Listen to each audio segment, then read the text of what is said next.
In any city, in any country, go to any mental institution or halfway house you can get yourself to. When you reach the front desk, ask to visit someone who calls himself the Holder of the Sky. The receptionist will ignore your existence completely and you will collapse on the floor. You will wake up in a torrent of soundless rain. Silence will be unbearable, and there will be no environment. What you walk on is solid air in a tempest. In the silence, a huge mass of people dressed in complete darkness will appear and begin approaching you. Do not fear. Take off your shirt and wrap it around your dominant hand and walk towards them. Do not speak. When you get close, hold your arm forward and simply fend aside anyone who is in your way. Should your skin come into contact with any of them, the silence will be broken, and you will become visible to them, and that would mean the end. Going through, you will see a man in scarlet. He will be the only one standing still, and the only one that can see you. An empty circle will oddly form with you and the man inside, the rest continuously walking. Stand and wait. Once the man raises his hand, you must immediately break the silence. How many will perish when they are brought together? The men will all stop and rhythmically face towards you, all of them eyeing your every move. Once they are all facing you, you must then ask, and how many will be to fight back? They will laugh. All but the one in the red cloak will laugh.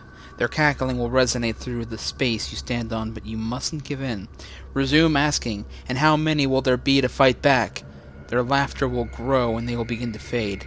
Once all but one or no more, ask one last question to the Scarlet Man. Where will we be safe from them? The man will bow before you and fade. The only thing left will be his scarlet red cloak. This cloak is Object 71 of 538. When worn, it brings you back to this space, the only place safe when they are brought together. In any city, in any country, go to any mental institution or halfway house you can get yourself to. When you reach the front desk, ask to visit someone who calls himself the Holder of Sanity. The receptionist will look at you strangely, but you must repeat the same question and nothing else. Eventually, she will call for a doctor, and you will be taken to the room in the furthest corner of the institution. Beware, for after this point there is no turning back, and if you wish to leave then, tell the doctor that you are sorry and must not have taken your medication today and leave. Run as far away as you can, outside the city limits, outside of the country limits, for cowards are not spared if caught. If you continue on, you will be put into a straitjacket and locked in a padded room. After a few days, that will seem like months, you will start to hear voices, hundreds of them, all talking about how their lives were ruined. Their stories may drive you mad, and you would have to stay there for all eternity, for in your padded room there is no death, only torture. If the voices stop talking, close your eyes tight and shout at the top of your lungs, I will not share your stories. If the voices do not resume, pray that the pain you will next feel will be not so bad, however unlikely that is. If the voices continue talking, single out the voice that speaks of the very hospital you are in. Listen to his story and open his eyes. You will not be in the cell anymore, but in a straitjacket. Instead, you will be in what seems like an endless void, the only thing separating you from the void a glass box. A man will appear in front of you and ask if you have any questions. He will respond to one and only one question. What drove them to insanity? He will explain in horrifying detail about the lives and deaths of them. During his response, a large black dot will appear to be moving forward through the void, but you must not focus your sight on it, for it will shatter the glass box, leaving you to fall into the void for all eternity. Once the man has finished his story, he will remove your straitjacket and bid you farewell. You will find yourself standing outside the institution, holding the straitjacket. The jacket is Object 72 of 538. You can only pray that you may never wear it again.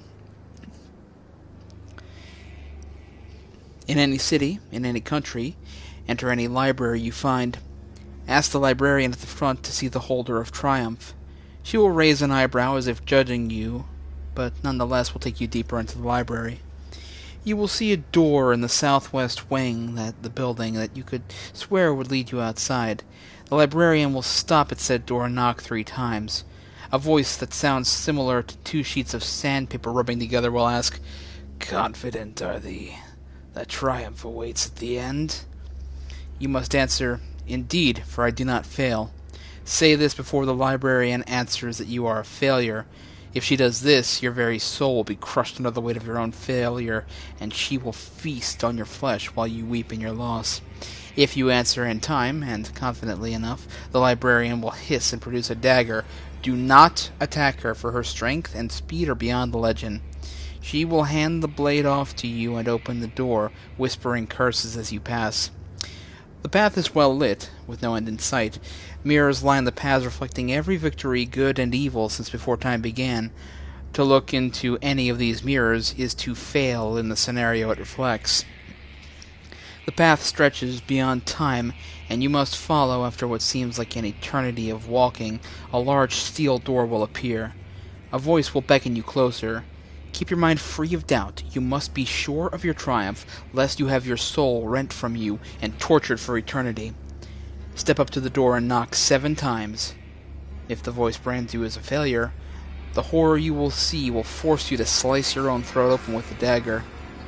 If there is no answer, then enter. The room will be dark.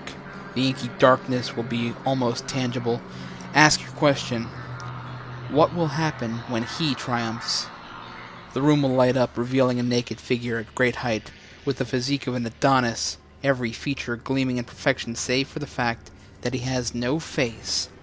He will rise and turn towards you. Ask again, what will happen when he triumphs? The figure will cock his head sharply to the right and immediately lunge at you. Do not flinch, or he will beat you to death and feed off of your sanity. Instead, charge. But I warn you to attack with berserk ferocity, or you will surely lose. You must not kill him, only incapacitate him.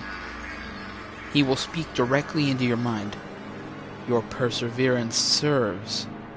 Do not thank him. Instead, yell, "Thrice I say and done. What will happen when he triumphs?" The figure will scream, now the sound threatening to implode your mind, and he will describe in gruesome detail the end of time when he arrives. Stab the figure in the throat and remove his head. His head will serve as your trophy, a symbol of your triumph. This trophy is Object 73 of 538. He knows who you are. Bask in his triumph when the time comes.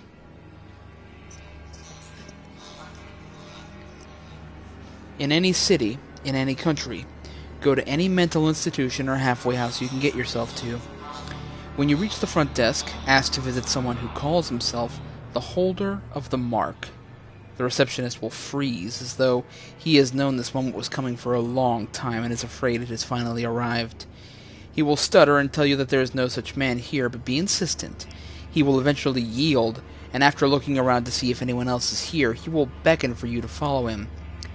He will lead you along corridors of increasingly smaller size until you eventually have to stoop. He will point you to a door at the end of the corridor so small you have to crawl to get to the end. It will be perfectly normal except for a large exclamation mark in the center and a smaller question mark on the doorknob. This is your last chance to turn away, and if you have the slightest hint of doubt in you, I recommend you do so. If your will is strong, open the door gently and pull yourself through.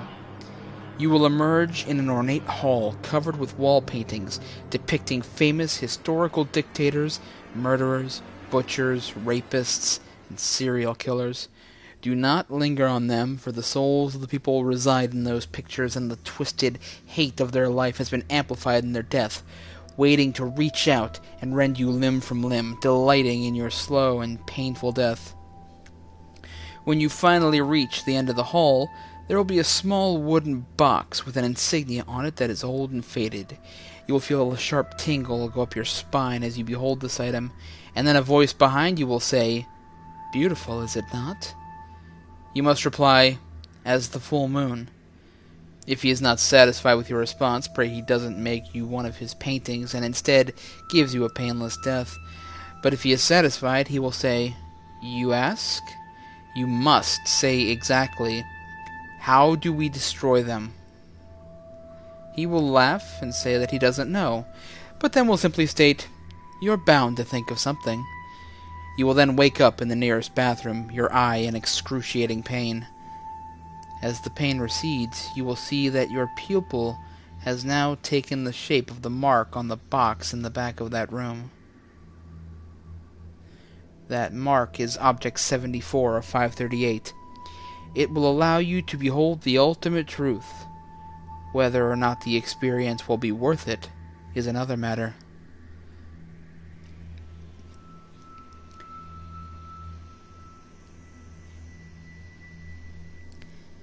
In any city, in any country, seek out any school or educational facility you can find.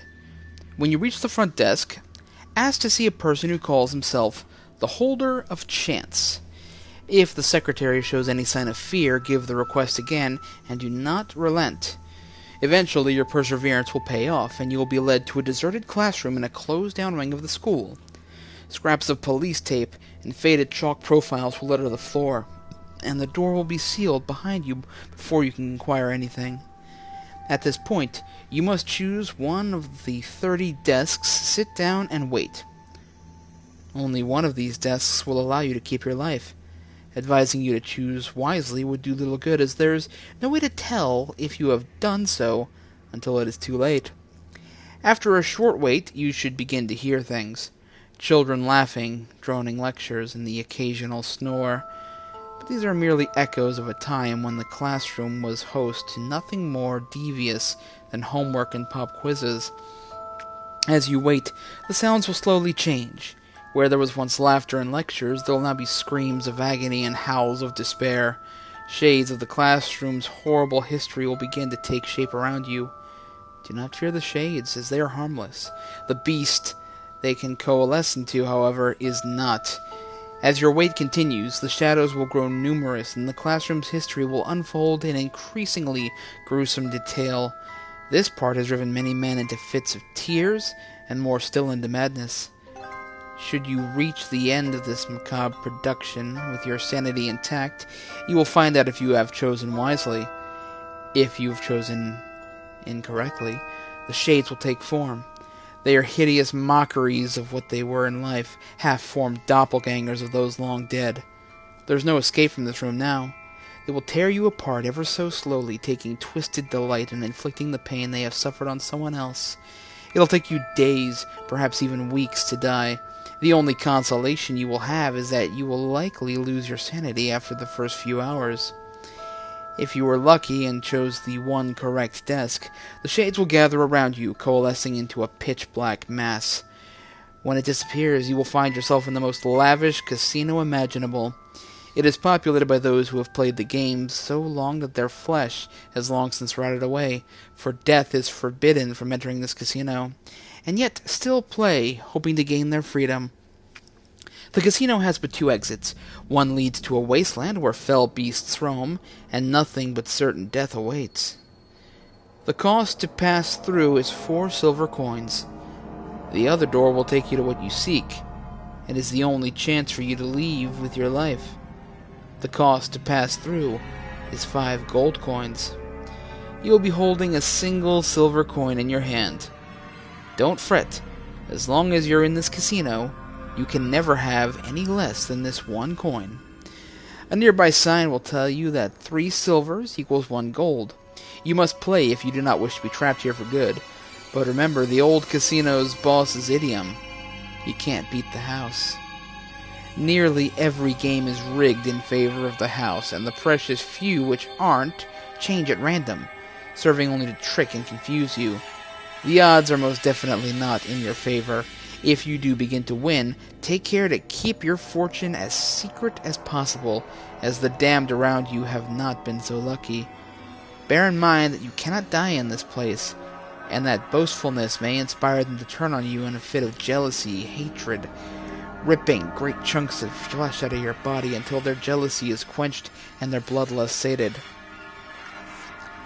If, against all odds, you manage to gather 5 gold coins and enter the room unmolested by the other gamblers, you will find yourself in an elevator.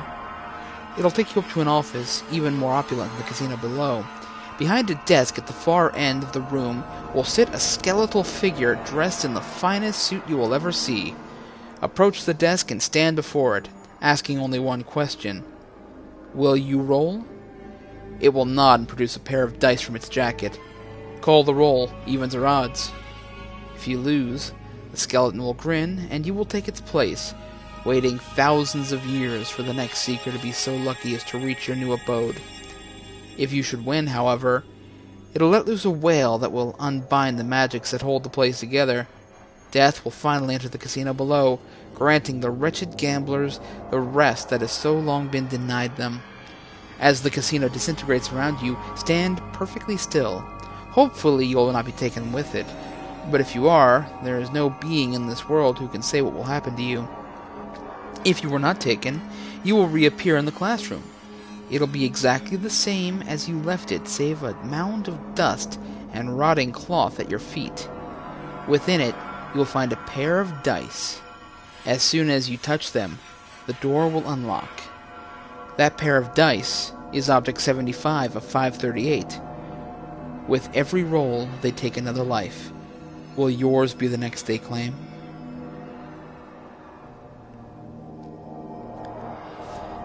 In any city, in any country, seek out any school or educational facility you can find.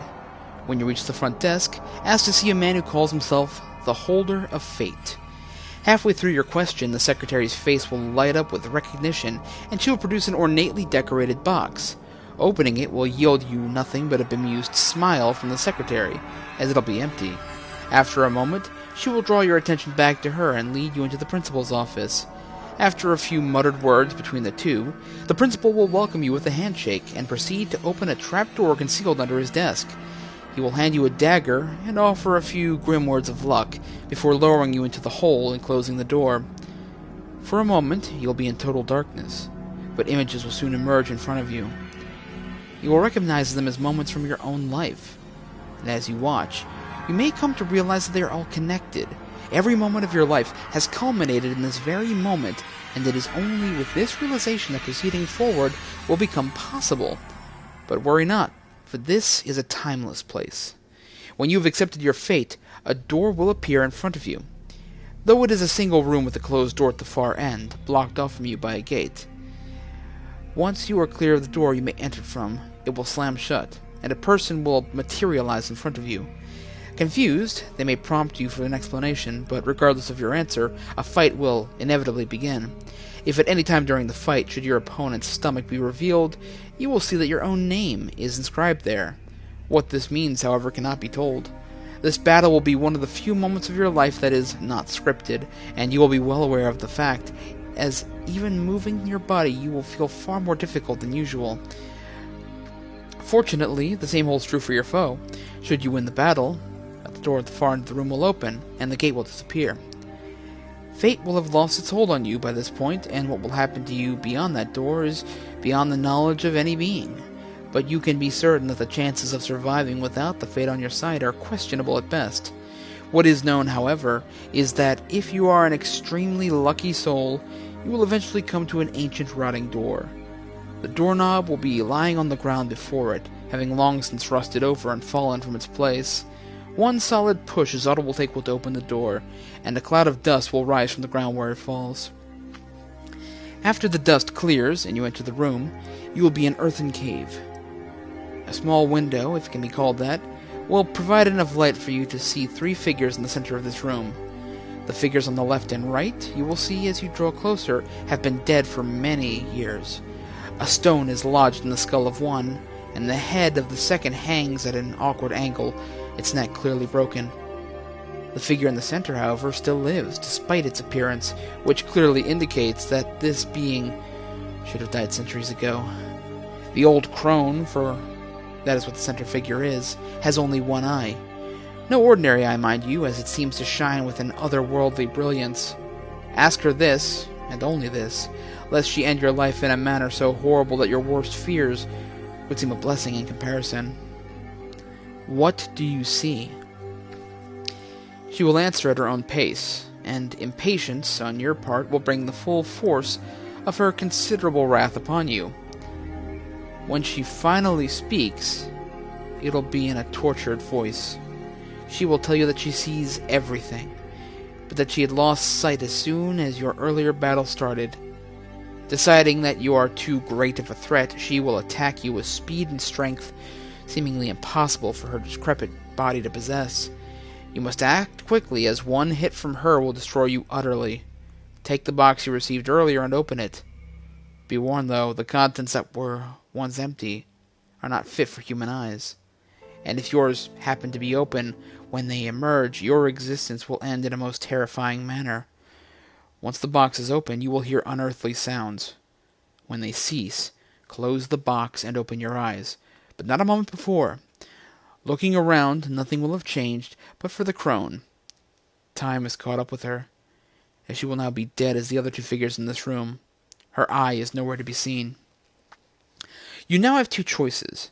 Opening the box a second time will reveal an object that will grant you the power to control the past, present, and future of the world, save for the room you reside in, and the ones you passed through after your battle. However, should you do this, you will be trapped in this room for all eternity with no conceivable escape. Your second choice is to leave the room and brave whatever horrors you faced in order to get there. In either case, fate will no longer have any control over your life. Not long after, you will discover what a sickening burden it is to truly control your own destiny. The object that now lies within the box is number 76 of 538. There are some who are now aware of its existence. May it never fall into the wrong hands.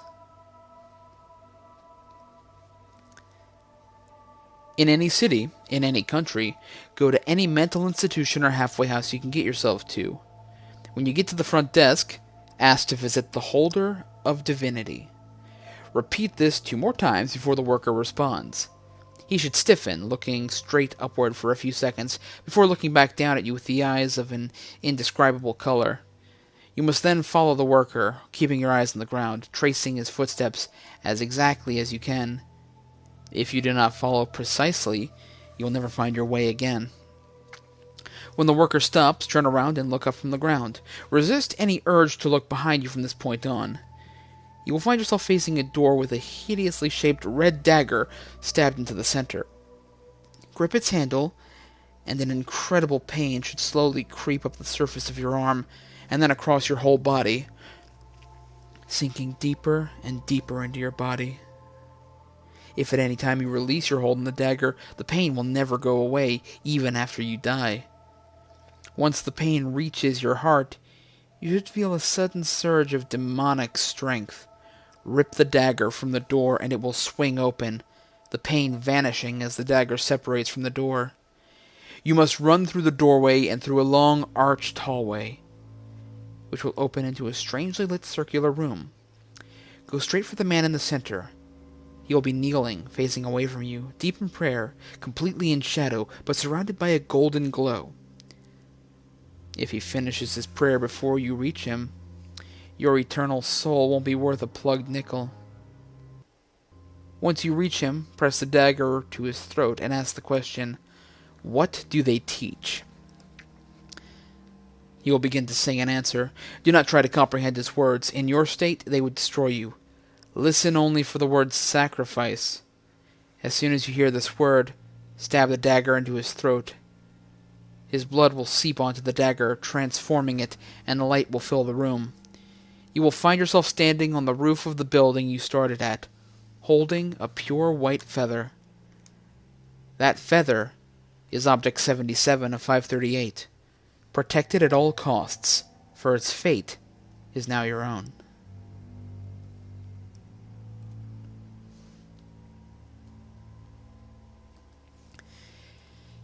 In any city, in any country, go to any subway station you can get yourself to. This holder will test your patience, and impatience will get you massacred. Once there, go to the closest officer to you and ask to see the holder of the rails. Should a look of doubt and fear come over the officer's face, you're in the right place. But if a look of greed and lust come over the officer's face, run out of the station and keep running.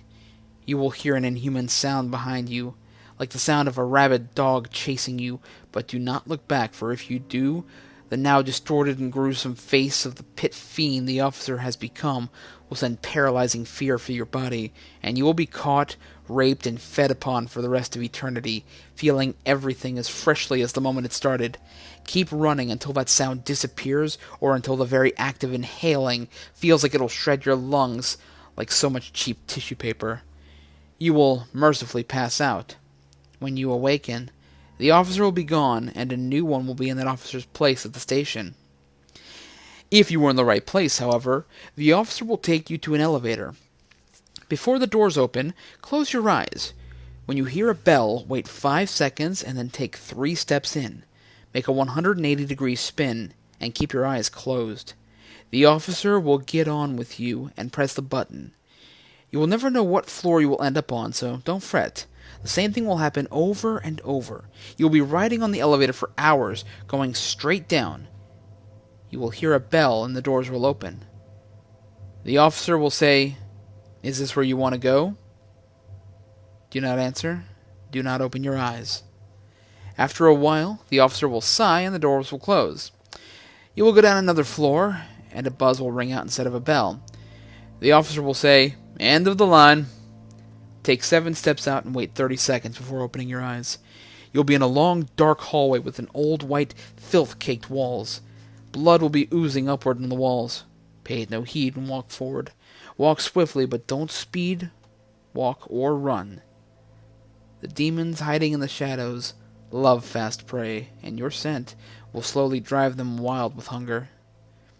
When you get to the end, there will be a door with no knob. Push it open, and you will be standing at the top of an escalator. It seems to go down into endless darkness, but don't let your mind waver, and don't let your bravery falter. You've made it this far. There's no turning back. Should you hear a voice urge you to come down, ride the escalator all the way down. It'll take you 7 days. If you hear a scream from behind you, walk down the escalator at a normal walking pace. Count the first 20 steps in an indoor voice. Once you say 20, stop counting, but don't stop walking. You will hear loud footsteps behind you, matching your footsteps, sometimes a bit slower, sometimes a bit faster.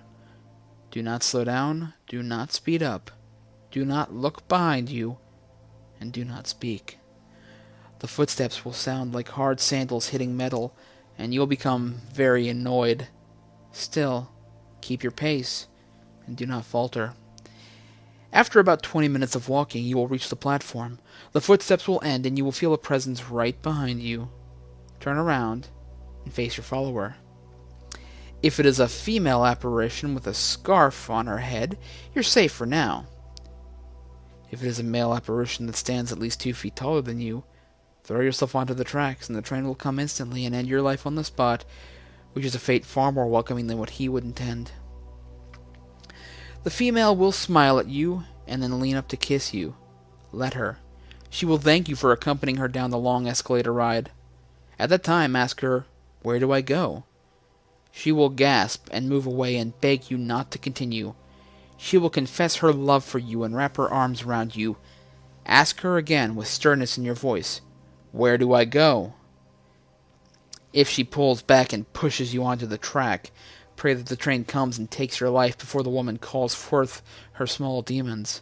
As small as they may be, they will enter your body and eat you from the inside out. Should she pull away and cry, caress her cheek and tell her that you love her softly. She will begin to tell you in a riddle-like manner where the last and strongest holder is. Ask her this: "How will I know when it happens?"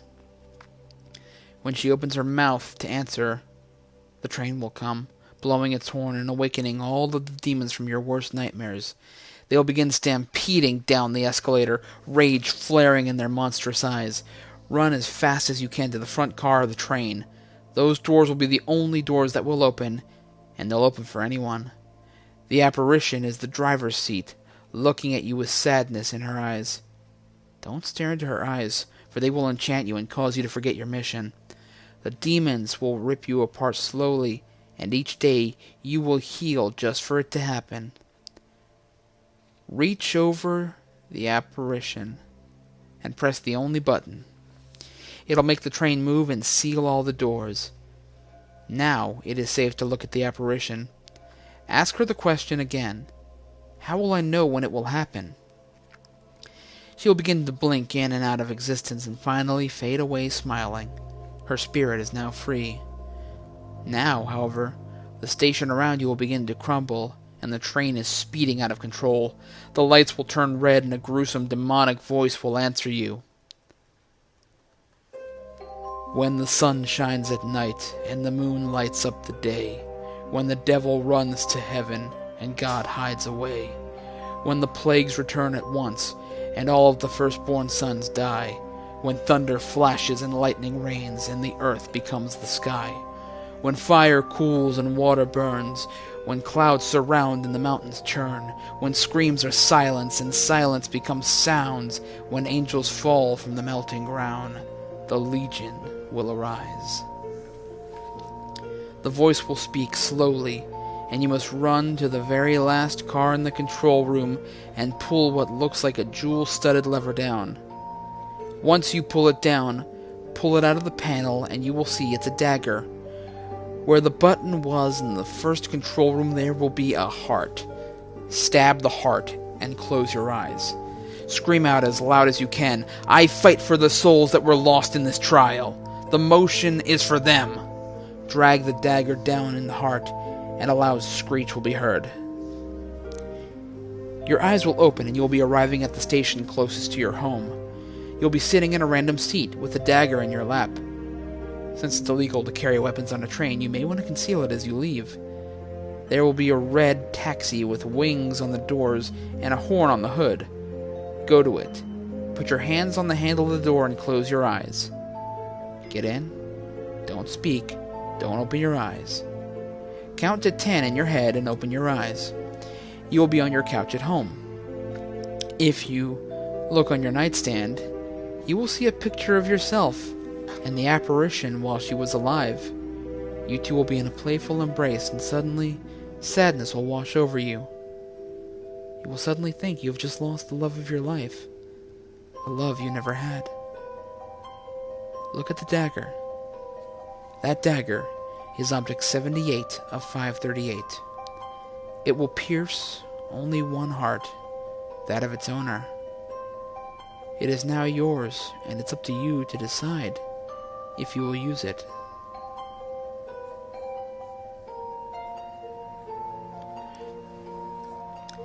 In any city, in any country, go to any mental institution or halfway house you can get to. When you reach the front desk, look around carefully. Look for any workers eating a meal. Look for the one who appears to be full or at least almost done, for asking one who has not eaten may result in you being eaten for lunch. Ask that worker to see the holder of the flesh. In a muffled voice, full of food, the worker will point you to the dead cow in the middle of the room that wasn't there before. The cow will be belly up with a large open gash from neck to crotch. The worker will gesture for you to go inside it. As you crawl into the dead cow, you will slip inside a tight, fleshy tube, the muscular reflex beyond the slimy film forcing you along the way.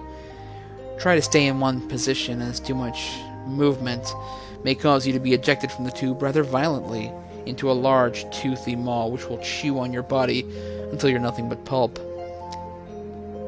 If you've exited the correct end, you will fall to the floor of an ornate cathedral of bone, flesh, and organs.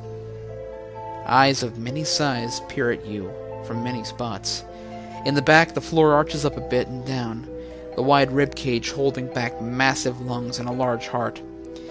Inserted into the back wall is a huge glass jar suspending a gigantic, pulsating brain in fluids. Its long, thick nerves hang like spiderwebs all around, stretching to the walls beside it and to the ceiling far above. Without warning, two very large and very long, muscular, skinless arms with clawed fingertips emerge from the walls. Both arms will grab you, whether you attempt to flee or not. You cannot escape their grasp. The The brain will not respond to anything you say or do except for one question. If you do not, or cannot, ask your question, you will be torn piece by piece, forced to stay alive and feel every moment of your pain, while being reassembled into the fabric of the living cathedral. Never quite dead, never quite alive, unable to scream though you want to badly, you will live as one with the living cathedral for all time. The question you must ask before suffering this cruel fate is, why do they despise life? Without pause, the brain will then open your skull painlessly.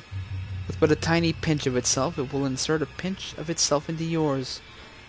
You will then realize, in the most thorough detail, every bit and piece of what makes life. All of mankind's knowledge, achievements, and progress will be rendered completely and utterly useless compared to this. This has driven many quite mad, and if you too cannot handle it, you'll share their fate, clawing apart your own brain and scattering your thoughts throughout the cosmos, never to reassemble again. But you must stay focused and calm, for this information is quite possibly the most tightly held secret in all of the known and unknown universes, and should never be shared with anyone but a true God, lest you invoke man's early demise. If you yet still hold resolve, the brain will let you go. Do not dally, as the brain is always tempted to add more flesh to his own. Escape through the way you came in, and as you slide along, you will stop at a dry, dead end. You will find yourself under the covers of your own bed, backwards, with your feet on your pillows. That piece of knowledge is Object 79 of 538. Life is what you make of it, so make it well. In any city, in any country, go to any sizable school or university you can find. After locating the front desk, walk up to it and ask to see the one known as the Holder of Extravagance. The attendant will look unfazed, even slightly bored, as though this question has grown so common as to become routine. Tiredly, they will rise and lead you through the halls of the building. You will see many dozens of unboundedly fascinating and eye-catching objects, but do not once stop or slow to examine any of them in closer detail, or the group of supposed students who have been following you will take the opportunity to pounce, and you will never see outside the walls again. Instead, stay focused on following the attendant. Eventually, he will lead you to a door and gesture for you to enter. Do so, and it will shut rather gently behind you. That click you heard was the lock. Don't try to open it. The students mentioned earlier are waiting outside the door should you succeed. You will find yourself in a history classroom, but it's more boring than any other classroom you've ever seen. There are no posters on the gray walls, the shelves are devoid of books, and the desks are bare and minimal. A teacher sits at the front desk, wearing a bland gray outfit, grading papers. The combined effect makes you want to drop off to sleep, but be warned, if you do, the nightmare that you will enter will never end. Also, do not interrupt the teacher at her work. She feels overworked for her pay already, and if you bother her, she may well snap. Instead, steel yourself and sit down. Third row from the door, second desk back. Sitting any other place will lead you to your demise in the events to follow. A scuffle will be heard outside the door, but do not turn to look in that direction. None of the students wish to be noticed as they walk in, and all of them are already late. Merely keep your gaze directed forward. Somehow they all manage to sit down without the teacher noticing, and the lesson begins. It is almost painful in its execution. Bare bones, no frills teaching. A notebook and pencil have appeared on your desk. Quickly begin taking notes, lest the teacher notice and fail you. And you don't want to fail this class, believe me. The facts are so stripped down they hurt, but never once should you halt or interrupt. After a while, the test will be announced. Accept it. It appears to be written in a language from another planet, and about places and people you don't think have ever existed. Keep calm, and write from your notes from the first few questions. When you reach question 4, lightly tap the kid in front of you on the shoulder. Quietly, you don't want the teacher to catch you. Ask him, when was it meant to happen? The kid will glance nervously at the teacher, then scribble madly on a piece of paper and pass it back to you. Read it quickly and memorize what it says. The location it details is where the object is hiding, but the moment you take your eyes off the paper or attempt to move, the teacher will catch you and all hell will break loose. The room will suddenly be clothed in the heaviest opulence you have ever seen, and the student and teachers will be revealed in their true forms. These bar descriptions, but know this, they have all the same strengths and weaknesses of the normal human. All across the school the illusion has been broken, and you're going to have to reach the object, wherever it is, before the students manage to take you down. The gauntlet's off now. Use whatever methods available to reach the object. Violence, murder, deception, nothing is barred and nothing is sacred. There will be no repercussions, but if there were, they'd in no way be worse than what will happen should the students bear you to the floor. Make your way to the location and the object will be glaringly obvious among the opulence. A plain brown paper package tied with twine about the size of a large soup can. A thin paper envelope is tied under the string. Grab it and then locate the nearest bathroom. Battle your way into it and then slam the door. It'll lock and hold, but not for long. Quickly slip the envelope from the parcel and throw it into the second stall. It doesn't matter where it lands as long as it's in the walls. The envelope is what draws them, so you'll want to stall as much as possible. Turn on the hot water in the 2 sinks and the cold in the other one. Then, with the door pounding so loud it drills through your head, face the hand dryers. There's 3. Take a deep breath and then slam the button on whichever one you like. Everything will black out for a bit. If you press the wrong button, the blackness will lift only for you to experience what the students are about to do to you. It's never the same, but it's always unbearably painful, and you won't stay sane long enough to witness your demise. If you press the correct button, however, you'll wake up sprawled on the floor of a bus stop half a mile down the road from the limits of the second largest city you've ever visited. Sit up, rub your eyes. You're alone here, and for the moment, safe. Unwrap the package. There's a surprising number of layers on it. Keep unwrapping until you find a layer of green wrapping paper. Stop at this point, and look to your left. A cheap lighter is sitting on the bench, along with sufficient bus fare into the city. Grab both, pocket the money, and pile the brown paper and string up. Burn the pile. That last layer of wrapping was there solely to protect the object from the brown wrapping, and you don't want it in existence when you open it finally. When the pile is nothing but ash, unwrap the final layer and toss it away. You now hold a strange gold-colored D-cell battery. Get up quickly, the bus is coming, and you don't want to look like a total weirdo by sitting on the floor of the stop rather than the bench. The battery is Object 80 of 538. It will never run out of power, but if put into any device, that device will never run on any other battery save the gold one.